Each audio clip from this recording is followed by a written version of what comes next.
Hey friends, if you wish to change the time zone on your Windows 11 computer, then please watch this video. I will guide you through the procedure.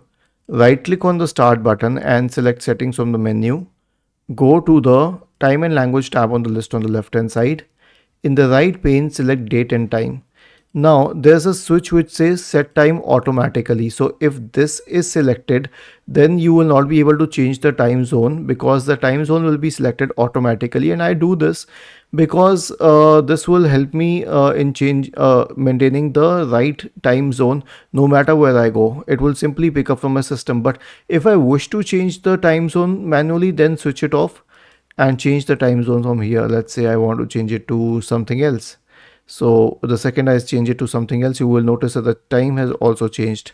It changes here. Was this helpful? If yes, then please subscribe to the channel, and if not, then let us know in the comment section of this video on how we could help you further. Thank you for watching this video and have a nice day.